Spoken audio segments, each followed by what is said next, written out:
Hello दोस्तों, यथार्थ Hindi education classes में आप सभी का बहुत बहुत स्वागत है। आज की क्लास में हम हिंदी साहित्य के इम्पोर्टेंट प्रश्न पढ़ेंगे जो कि हिंदी टीजीटी पीजीटी के लिए काफ़ी इम्पोर्टेंट हैं। अगर आप प्रतियोगी परीक्षाओं की तैयारी कर रहे हैं तो इसके माध्यम से अपने नंबर सुनिश्चित कर सकते हैं कि आप कितने नंबर गेन कर सकते हैं, क्योंकि 100 क्वेश्चन का ये एक मॉडल टेस्ट पेपर है। तो चलिए स्टार्ट करते हैं अपनी क्लास को। पहला प्रश्न है, जॉर्ज ग्रियर्सन के इतिहास ग्रंथ the modern vernacular literature of Hindustan का हिंदी में अनुवाद किसके द्वारा किया गया था।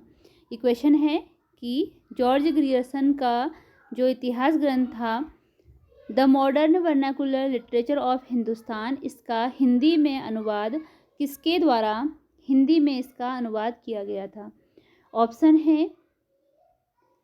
ऑप्शन है इसके किशोरी लाल गुप्त, नरेंद्र शर्मा, श्याम सुंदर दास, सूर्यकांत शास्त्री। किसके द्वारा इसका हिंदी में अनुवाद किया गया था। तो जॉर्ज ग्रियर्सन का जो यह इतिहास ग्रंथ था इसकी भाषा थी अंग्रेजी और इसका हिंदी में अनुवाद किया गया था। इसके लिए राइट आंसर है ऑप्शन ए, किशोरी लाल गुप्त। किशोरी लाल गुप्त के द्वारा इसका हिंदी में अनुवाद किया था। ऑप्शन ए राइट आंसर है। अगला प्रश्न है, मिश्र बंधु विनोद का प्रकाशन कितने भागों में हुआ। मिश्र बंधु विनोद का प्रकाशन कितने भागों में हुआ। 1, 2, 3 या 4। राइट आंसर है इसके लिए ऑप्शन डी, 4।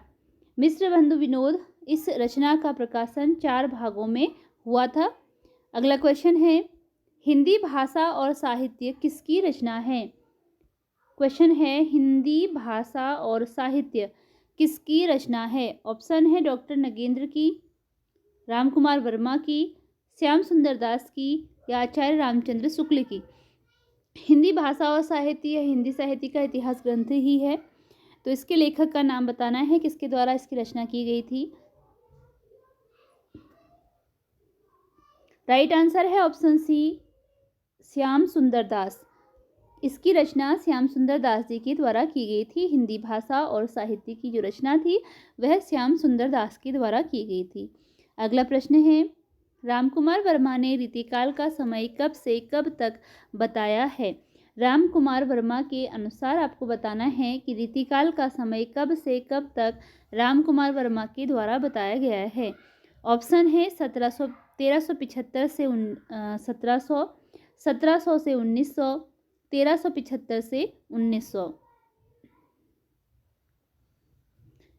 राइट आंसर है इसके लिए ऑप्शन बी, 1700 से 1900 का समय रामकुमार वर्मा ने रीतिकाल का समय बताया। अगला क्वेश्चन है, किस कवि की रचनाओं से रीति ग्रंथ प्रणयन परंपरा प्रारंभ मानी जाती है। रीतिकाल के कौन से कवि थे जिनके ग्रंथों के बाद जिनकी रचना के बाद रीति ग्रंथ प्रणयन की परंपरा का प्रारंभ माना जाता है। चिंतामणि, देव, भूषण। यहाँ पर आभूषण हो गया है, यह आभूषण नहीं है, यह है भूषण बिहारी।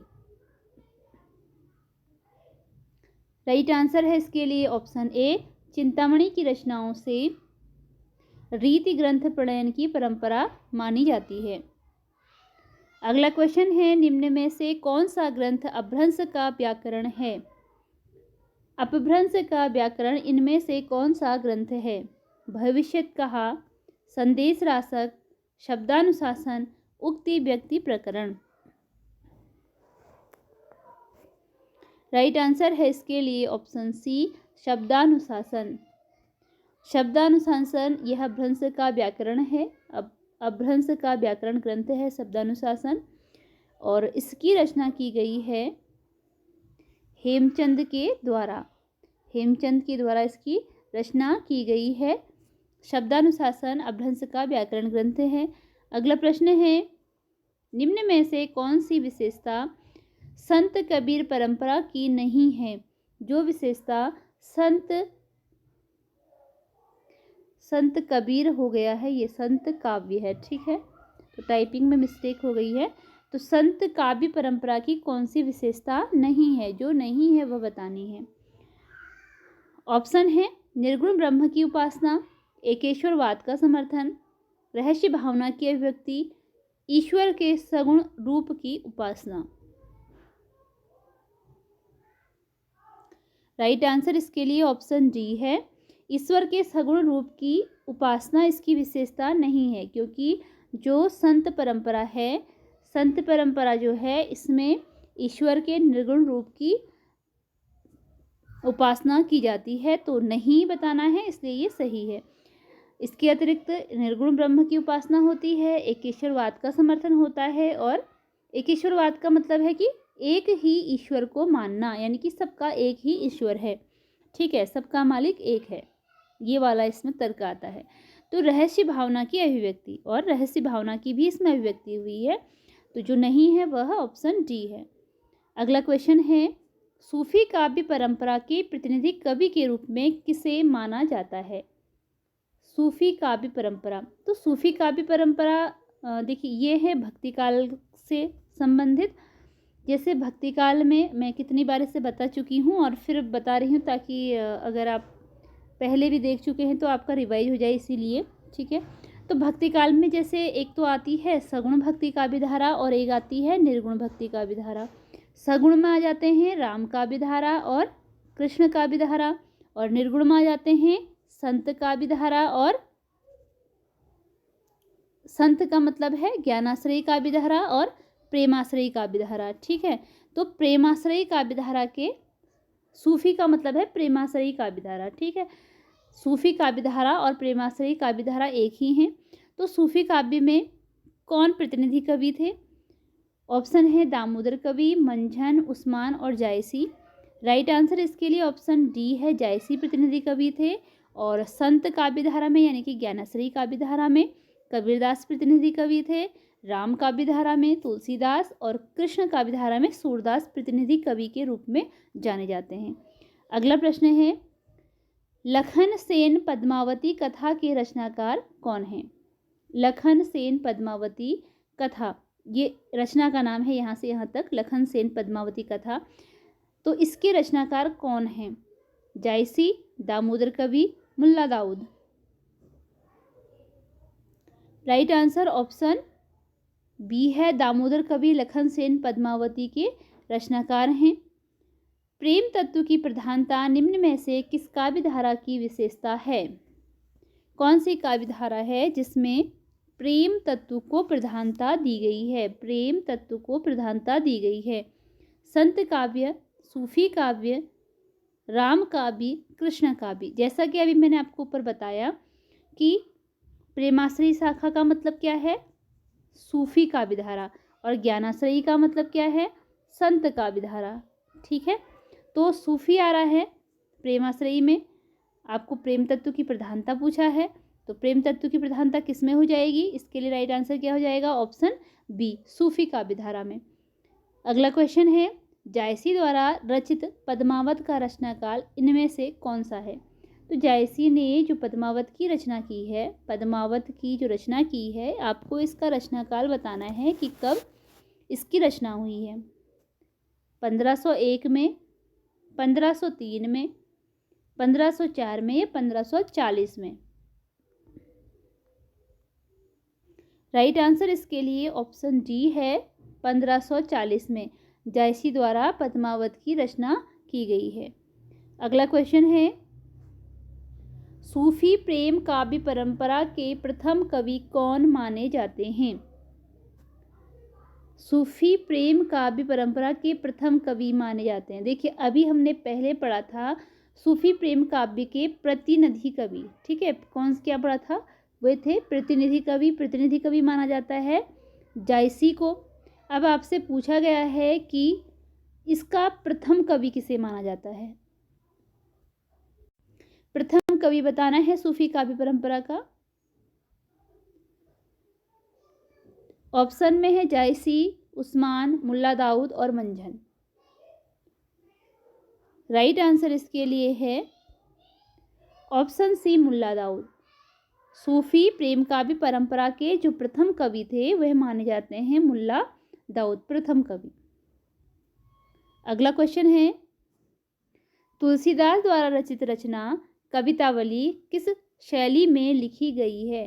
तुलसीदास ने कवितावली की रचना की है। आपको इसकी शैली बतानी है कि यह किस शैली में लिखी गई है। कवित्त यहाँ पर कवित्त है, ठीक है, इसको सही कर लेना, बहुत ज़्यादा मिस्टेक हो जा रही है टाइपिंग में। यह है कवित्त सवैया, दोहा चौपाई, रोला सोठा या इनमें से कोई नहीं। तो किस शैली में इन्होंने रचना की है कवितावली की? इसके लिए राइट आंसर ऑप्शन ए है। तुलसीदास ने जो कवितावली की रचना की है वह की है कवित्त सवैया शैली में, ठीक है, कवित्त सवैया शैली में इन्होंने इसकी कवितावली की रचना की है। अगला प्रश्न है, विनय पत्रिका किस भाषा में लिखी गई रचना है? विनय पत्रिका किस भाषा में लिखी गई रचना है? अवधी, ब्रजभाषा, खड़ी बोली, हिंदी। राइट आंसर है इसके लिए ऑप्शन बी, ब्रजभाषा।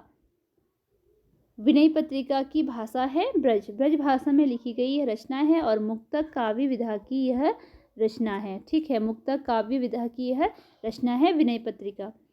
अगला प्रश्न है, सूरदास का भ्रमर गीत श्रीमद् भागवत पुराण के किस स्कंध पर आधारित है? सूरदास जी ने भ्रमर गीत लिखा, तो श्रीमद् भागवत पुराण के किस स्कंध पर यह आधारित है?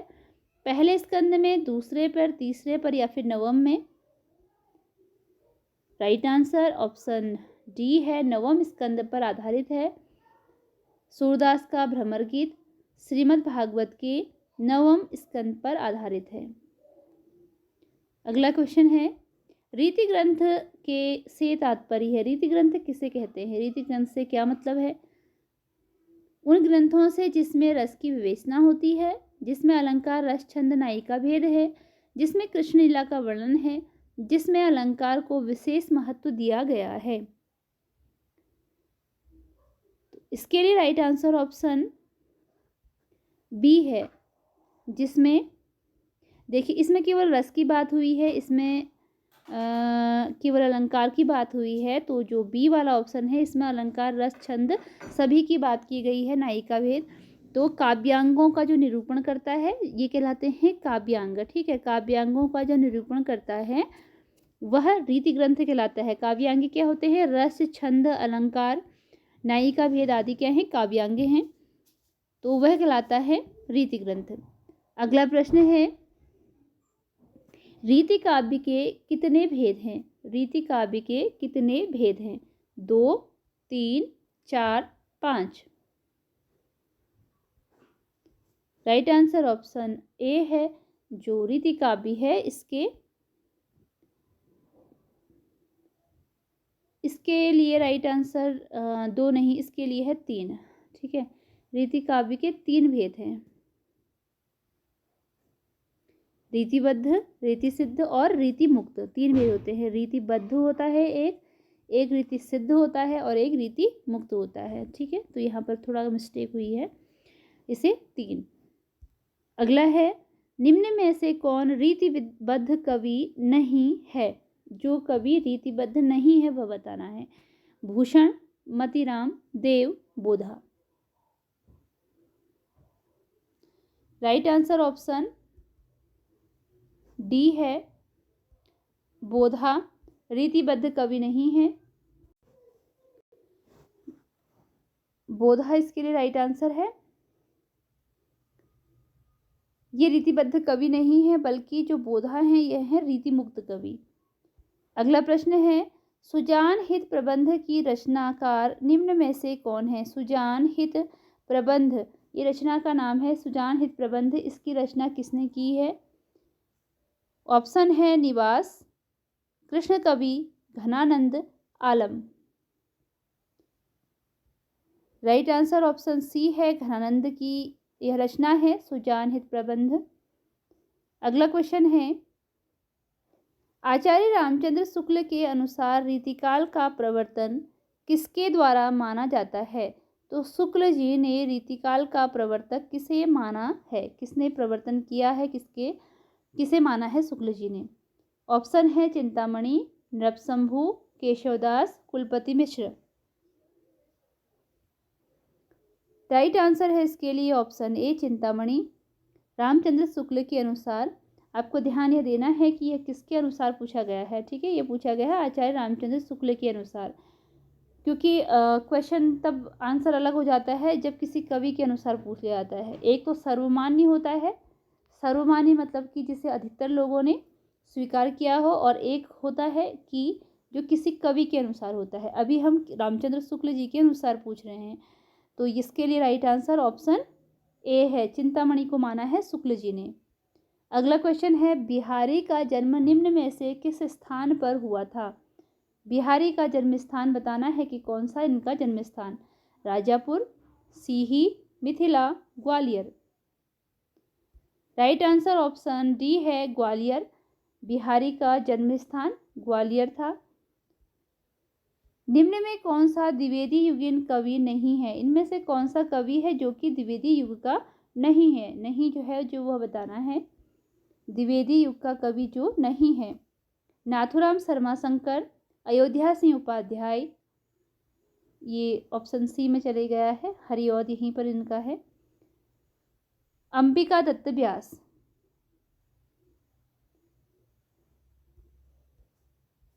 राइट आंसर है अंबिका दत्त व्यास, यह द्विवेदी युग के कवि नहीं है।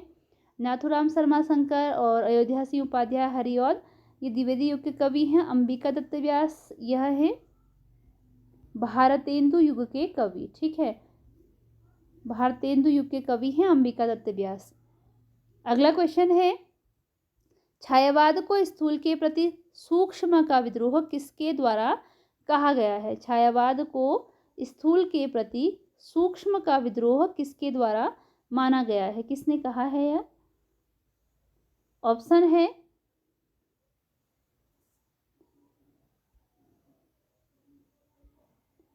इसके लिए ऑप्शन है आचार्य रामचंद्र शुक्ल ने माना है, डॉक्टर नगेंद्र ने, श्याम सुंदर दास ने, या हजारी प्रसाद द्विवेदी ने। राइट आंसर है ऑप्शन बी, डॉक्टर नगेंद्र ने छायावाद को स्थूल के प्रति सूक्ष्म का विद्रोह माना है। निम्न में से राष्ट्रीय संस्कृति धारा के प्रमुख कवि कौन हैं? इनमें से कौन है प्रमुख कवि जो कि राष्ट्रीय संस्कृति धारा के प्रमुख कवि माने गए हैं? सिया रामशरण गुप्त, जयशंकर प्रसाद, जगन्नाथ दास रत्नाकर, रामचरित उपाध्याय। राइट आंसर है ऑप्शन ए, सिया रामशरण गुप्त। देखिए, जो राष्ट्रीय संस्कृति धारा है ना, ये छायावाद के बाद की धारा को माना गया। छायावाद के बाद का जो समय रहा, तो छायावाद का जो अंतिम समय इसे कह सकते हैं, वह छायावाद के अंतर्गत आता है। यद्यपि सियाराम शरण गुप्त को हम छायावाद के अंतर भी रखते हैं, छायावादी कवि भी शायद आपने कभी इनको देखा होगा, पर ये छायावाद के अंतर्गत ही राष्ट्रीय सांस्कृतिक धारा के कवि हैं। और इसके अतिरिक्त जगन्नाथ दास रत्नाकर हैं और रामचरित उपाध्याय हैं। ये कौन से युग के कवि हैं? द्विवेदी युग के कवि हैं, ठीक है, ये दोनों द्विवेदी युग के कवि हैं। और जयशंकर प्रसाद, ये तो छायावाद के ही प्रमुख कवि हैं, छायावाद का स्तंभ इनको कहा जाता है, ठीक है। तो अब देखिए, इसमें एक इम्पोर्टेंट क्वेश्चन यह भी है कि जो छायावाद के स्तंभ के रूप में 4 कवियों को माना जाता है, कौन से 4 कवि हैं जो छायावाद के स्तंभ माने गए हैं, ये आपको बताना है। अगर आप ध्यान से पढ़ रहे होंगे तो आप बता सकते हैं, क्योंकि इससे पहली वीडियो में मैंने इसके बारे में बताया है कि छायावाद के 4 स्तंभ कौन हैं। उनमें से एक स्तंभ जयशंकर प्रसाद हैं, और इसके अतिरिक्त 3 और कवि हैं जो छायावाद के स्तंभ माने जाते हैं। अगर आपको आंसर आता हो तो कमेंट में अवश्य लिखिएगा। और इससे पहले की वीडियो में मैंने इसके बारे में बताया भी है कि कौन 4 कवि हैं जो छायावाद के स्तंभ माने गए हैं। उनमें से एक तो जयशंकर प्रसाद हैं, ठीक है। और इस प्रकार के क्वेश्चन भी कभी पूछे जाते हैं, जैसे कि किस युग के कवि हैं। जैसे आपको कोई 4 कवि दे दिए जाएंगे और पूछ लिया जाएगा कि इनमें से कौन सा कवि छायावाद का है, या फिर कौन सा कवि छायावाद का नहीं है, या कौन सा कवि द्विवेदी युग का है। किसी भी युग के बारे में पूछा जा सकता है। अगला प्रश्न है, निम्न में से कौन सा तीसरा सप्तक का कवि नहीं है? आपको बताना है कौन कवि हैं जो कि तीसरे सप्तक में शामिल नहीं है, तीसरे सप्तक में जो शामिल नहीं है। ऑप्शन है प्रयाग नारायण त्रिपाठी, कुंवर नारायण, कीर्ति चौधरी, शमशेर बहादुर सिंह। तीसरे सप्तक में कौन शामिल नहीं है? राइट आंसर है ऑप्शन डी, शमशेर बहादुर सिंह। जो शमशेर बहादुर सिंह हैं ये तीसरे सप्तक के कवि नहीं हैं, ये सप्तक के ही कवि हैं, लेकिन किस सप्तक के कवि हैं शमशेर बहादुर सिंह, किस सप्तक के कवि हैं, यह आपको कमेंट में लिखना है ताकि मुझे पता लगे कि आप लोग वीडियो देख रहे हैं और आपको इससे फ़ायदा हो रहा है। ठीक है, तो आप कमेंट में ज़रूर बताइएगा कि शमशेर बहादुर सिंह किस सप्तक के कवि हैं। अगला प्रश्न है, श्रृंगार रस मंडल के लेखक हैं। श्रृंगार रस मंडन के लेखक कौन हैं? गोसाई विट्ठलनाथ हैं, नाभादास, गंग कवि, Ram Prasad Niranjani. Right answer option A है, गोसाई विट्ठलनाथ है श्रृंगार रस मंडन के लेखक, गोसाई विट्ठलनाथ। निम्न में से कौन सी पत्रिका भारतेंदु युग से संबंधित नहीं है? जो पत्रिका भारतेंदु युग से संबंधित नहीं है, नहीं का आंसर बताना है, कौन सी नहीं है? भारत मित्र, भारतेंदु, आनंद कादम्बिनी, इनमें से सभी।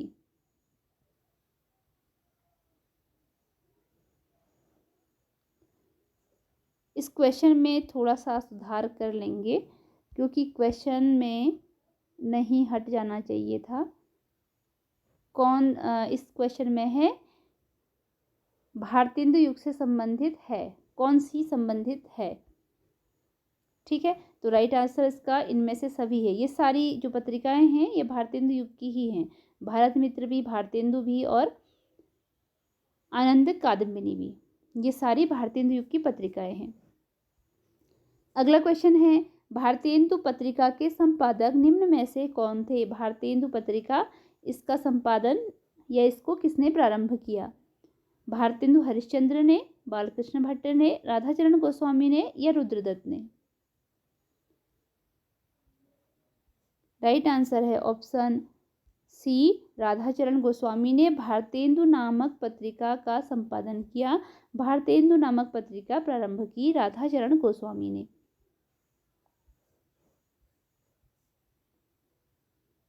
भारतेंदु हरिश्चंद्र के मौलिक नाटकों में निम्न में से कौन सा सम्मिलित नहीं है? भारतेंदु हरिश्चंद्र ने बहुत सारे नाटक लिखे, तो उनमें कुछ नाटक मौलिक है, मौलिक का मतलब जो मूल रूप से उन्होंने ही लिखे, और कुछ उनके नाटक थे अनुदित, जो उन्होंने अन्य रचनाओं के आधार पर अनुवाद किया था, तो वह अनुदित नाटक कहलाए। और जो उन्होंने मूल रूप से लिखे, उन्होंने स्वयं लिखे, वह उनके मौलिक नाटक। अब देखिए, इसको बताना है कि कौन सा है इनमें से जो कि मौलिक नाटकों में सम्मिलित नहीं है, नहीं वाला बताना है। ठीक है, मतलब कि 4 ऑप्शन दिए हैं, कोई 3 हैं इनके मौलिक नाटक और एक ऐसा है जो कि अनुदित नाटक है। ऑप्शन है अंधेर नगरी, वैदिकी, हिंसा हिंसा न भवती, चंद्रावली, विद्या सुंदर।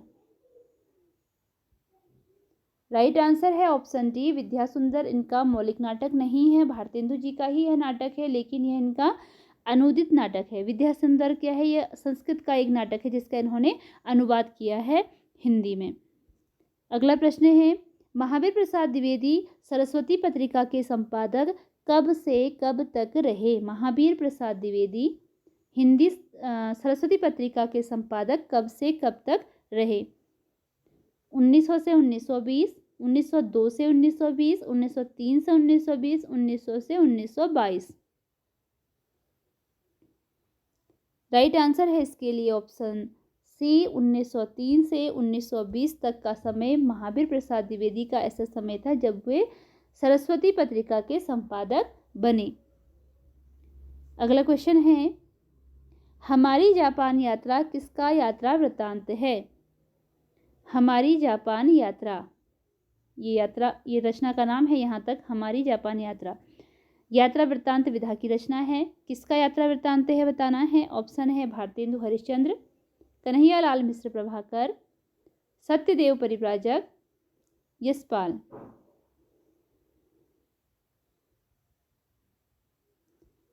राइट आंसर है ऑप्शन बी, कन्हैयालाल मिश्र प्रभाकर। हमारी जापान यात्रा, यह यात्रा वृत्तांत है कन्हैयालाल मिश्र प्रभाकर की। खंडहरों का वैभव यात्रा वृत्तांत के लेखक कौन हैं? खंडहरों का वैभव यात्रा वृत्तांत के लेखक कौन हैं? Munikant Sagar, Mohan Rakesh, Nirmal Verma, Rahul Sankrityayan. Right answer option A है मुनिकांत सागर हैं। खंडहरों का वैभव यात्रा वृत्तांत के लेखक, यात्रा वृत्तांत है, खंडहरों का वैभव इसका नाम है, मुनिकांत सागर की रचना है। पृथ्वी प्रदक्षिणा किस विधा की रचना है? पृथ्वी प्रदक्षिणा किस विधा की रचना है? विधा बतानी है, कहानी, उपन्यास, डायरी, यात्रा वृत्तांत। राइट आंसर ऑप्शन डी है, यह एक यात्रा वृत्तांत है। पृथ्वी प्रदक्षिणा यात्रा वृत्तांत विधा की रचना है, पृथ्वी प्रदक्षिणा। और आपको ये बताना है कि काफ़ी प्रसिद्ध रचना है पृथ्वी प्रदक्षिणा। किसकी यह रचना है? यह रचना किसकी है? कमेंट अवश्य कीजिएगा। अगला प्रश्न है, काव्य जीवन की आलोचना है, यह कथन किसका है? काव्य को जीवन की आलोचना बताने वाले कौन हैं? विलियम वर्ड्सवर्थ, पीवी शैली, मैथ्यू अर्नोल्ड, सुमित्रा नंदन पंत। राइट आंसर है ऑप्शन सी मैथ्यू अर्नोल्ड। काव्य को जीवन की आलोचना कहा है मैथ्यू अर्नोल्ड ने। ऑप्शन सी राइट आंसर है। महाकाव्य की निम्न में से कौन सी एक विशेषता नहीं है? महाकाव्य की कौन सी विशेषता है जो कि इसमें नहीं है? सर्गबद्धता, महाकाव्य में सर्गबद्धता होनी चाहिए, कम से कम 8 सर्ग होने चाहिए, कथा वस्तु का ऐतिहासिक या कल्पना विस्तृत होना चाहिए, इनमें से सभी।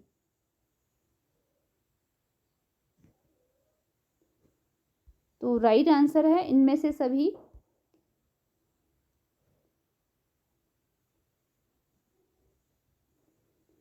कौन सी विशेषता है?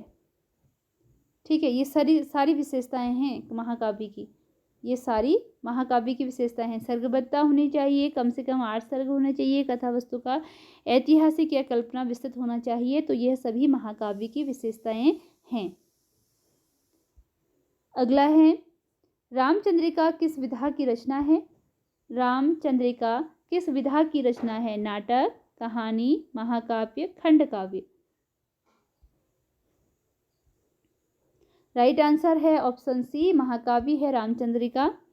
रामचंद्रिका महाकाव्य है और यह किसकी रचना है? केशवदास की, रीतिकालीन कवि केशवदास की। केशवदास की एक रचना को छंदों का अजायब घर कहा जाता है, वह रचना कौन सी है? उसके बारे में आप कमेंट करेंगे कि केशवदास की किस रचना को छंदों का अजायब घर कहा जाता है। ठीक है, क्या कहा जाता है? छंदों का। केशवदास की एक रचना है जिसे छंदों का अजायब घर कहा जाता है। अत्यधिक छंदों अलंकार होने के कारण उसे छंदों का अजायब घर कहा गया है। तो उस रचना का नाम बताइए कि वह कौन सी रचना है। अगला क्वेश्चन है, रस निष्पत्ति के प्रमुख कितने तत्व माने गए हैं? रस निष्पत्ति के प्रमुख तत्व कितने माने गए हैं? 2, 3, 4 या 5? राइट आंसर है ऑप्शन सी 4। रस निष्पत्ति के प्रमुख 4 तत्व माने गए हैं। 4 तत्व होते हैं रस निष्पत्ति के। अगला क्वेश्चन है, रस निष्पत्ति के प्रमुख तत्वों में से निम्न में से कौन एक शामिल नहीं हुआ? देखिए, 4 तत्व माने गए हैं। अब उन 4 तत्वों के नाम आपको यहाँ पर देखने हैं कि 4 तत्वों में से किसी एक का नाम यहाँ पर नहीं दिया गया है, मतलब गलत दिया गया है। आपको बताना है कौन एक ऐसा है जिसमें जो 4 तत्वों में शामिल नहीं है। स्थायी भाव, विभाव, अनुभाव, स्वभाव, कौन सा इसमें नहीं शामिल है? नहीं, जो नहीं है वो बताना है।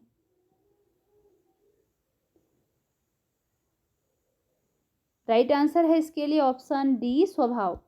यह रस निष्पत्ति का तत्व नहीं है, स्वभाव। ठीक है। इसके अतिरिक्त स्थायी भाव है, विभाव है, अनुभाव है, और जो चौथा तत्व है वह है संचारी भाव। 4 तत्व होते हैं, स्थायी भाव, विभाव, अनुभाव और संचारी भाव। अगला क्वेश्चन है, शांत रस का स्थायी भाव इनमें से कौन सा है? शांत रस का स्थायी भाव कौन सा होता है? निर्वेद, जुगुप्सा, शोक।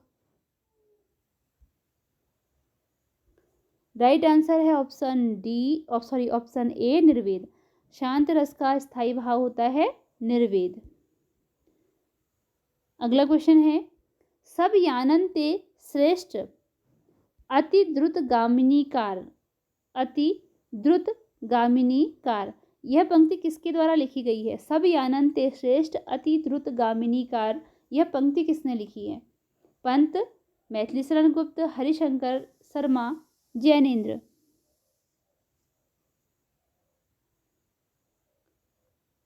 राइट आंसर ऑप्शन सी है, हरिशंकर शर्मा के द्वारा लिखी गई यह पंक्ति है, सब यानन्ते श्रेष्ठ द्रुतगामिनी कार।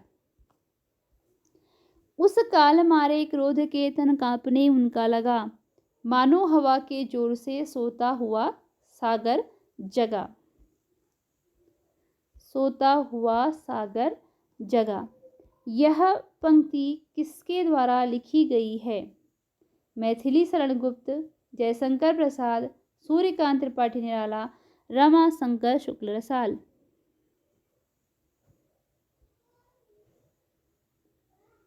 राइट आंसर है इसके लिए ऑप्शन ए, मैथिली शरण गुप्त की यह पंक्ति है। उस काल मारे क्रोध के तन कांपने उनका लगा, मानो हवा के वेग से सोता हुआ सागर जगा, यह पंक्ति है मैथिली शरण गुप्त की। जो कारण हृदय में स्थायी भाव को जागृत तथा उद्दीप्त करते हैं उन्हें क्या कहते हैं? जो कारण हृदय में स्थित स्थायी भाव को, हृदय के में स्थित स्थायी भाव को जागृत और उद्दीप्त करते हैं वे क्या कहलाते हैं? स्थायी भाव कहलाते हैं, विभाव कहलाते हैं, अनुभाव कहलाते हैं या संचारी भाव कहलाते हैं? जिसके कारण स्थायी भाव जागृत होता है उसे क्या कहते हैं? राइट आंसर है ऑप्शन बी, विभाव। जो कारण हृदय में स्थित भाव को, स्थायी भाव को जागृत करते हैं। देखिए, ये स्थायी भाव को जागृत करते हैं जो उसके बारे में कहा गया है वो कहलाते हैं विभाव। ऑप्शन बी राइट आंसर है, उन्हें कहते हैं विभाव। अगला प्रश्न है, जशोदा हरि पालने झुलावे, हलरावे तुलरावे मल्हावे, सोई कछु गावे। इन पंक्तियों में कौन सा रस है? इसमें आप रस बताना है इसमें कि कौन सा रस है। देखिए, इसमें वर्णन किसका हो रहा है कि यशोदा हरि पालने झुलावे। हरि का मतलब है कृष्ण से, कृष्ण को पालने में झुला रही है, उनको मतलब हिलोरे दे रही है और कुछ गाती रह रही है। तो जब माँ के प्रेम का वर्णन होता है तब वहाँ पर कौन सा रस होता है? बिल्कुल इजी सा क्वेश्चन है ये।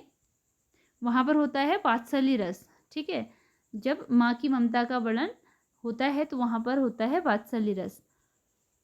अगला क्वेश्चन है, किस छंद के पहले और तीसरे चरण में 13-13 मात्राएं, किस छंद के पहले तीसरे चरण में 13-13 मात्राएं, दूसरे और चौथे चरण में 11-11 मात्राएं होती हैं? चौपाई, दोहा, सोरठा या रोला? राइट आंसर है ऑप्शन बी, दोहा। ऑप्शन बी इसके लिए राइट आंसर है, दोहा। अगला प्रश्न है, निम्न में से कौन सा एक अलंकार अर्थालंकार के अंतर्गत नहीं आता है? कौन सा अलंकार है जो कि इसमें अर्थालंकार के अंतर्गत नहीं आता है? शब्दालंकार होता है एक, अर्थालंकार होता है। शब्दालंकार में अलग अलग अलंकार आते हैं, अर्थालंकार में भी आते हैं। तो आपको बताना है अभी इनमें से कोई 3 है जो अर्थालंकार के अंतर्गत आते हैं और एक है जो कि इसके अंतर्गत नहीं आता है। तो कौन सा है जो नहीं आता है? ऑप्शन में है उपमा, रूपक, उत्प्रेक्षा, वक्रोक्ति। उपमा, रूपक, उत्प्रेक्षा, वक्रोक्ति। राइट आंसर ऑप्शन डी है, वक्रोक्ति। वक्रोक्ति अलंकार है जो कि अर्थालंकार के अंतर्गत नहीं आता है। यह है शब्दालंकार का भेद। वक्रोक्ति है शब्दालंकार का भेद। जहाँ कारण होने पर भी कार्य नहीं होता वहाँ कौन सा अलंकार होता है? जहाँ कारण तो होता है लेकिन कार्य नहीं होता है वहाँ अलंकार कौन सा होता है? विभावना, संदेह, विशेषोक्ति, दृष्टांत। राइट आंसर है इसके लिए ऑप्शन सी, विशेषोक्ति अलंकार होता है। जहाँ कारण होने पर भी कार्य नहीं होता है वहाँ पर अलंकार होता है विशेषोक्ति अलंकार।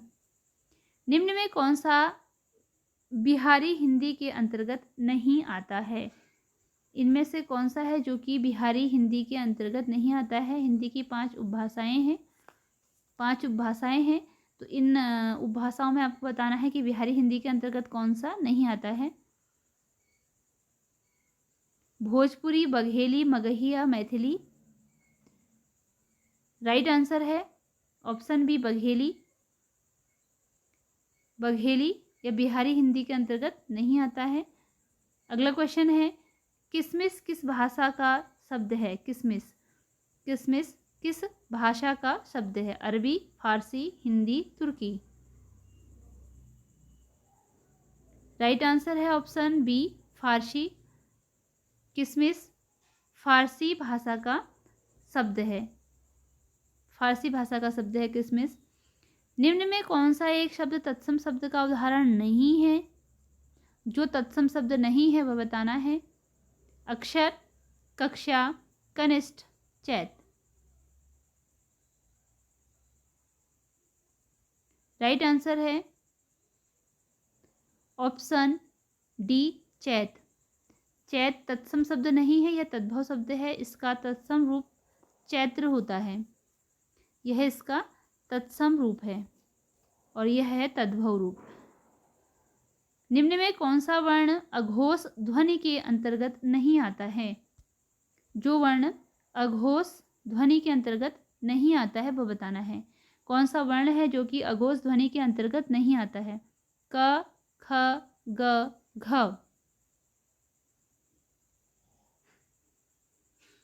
राइट आंसर है ग। ग अघोष ध्वनि के अंतर्गत नहीं आता है, यह घोष ध्वनि है। क, ख जो है क, ख और त, यह अघोष ध्वनि है। तो वर्णमाला का जो क, ख पहला और दूसरा अघोष आता है और ग, घ, ञ ये घोष के अंतर्गत आते हैं। जैसे आपको पता होगा कि वर्णमाला में जो होते हैं ना, क वर्ग के शब्द होते हैं। क्या वर्ग होता है? क वर्ग होता है क, ख, ग, घ, ण। च वर्ग होता है च, छ, ज, झ, ञ। ट वर्ग होता है ट, ठ, ड, ढ, ण। त वर्ग होता है त, थ, द, ध, न। और प वर्ग होता है प, फ, ब, भ, म। ठीक है, तो इसमें पहला और दूसरा अघोष ध्वनि होते हैं, तीसरा, चौथा, पांचवा सघोष होते हैं।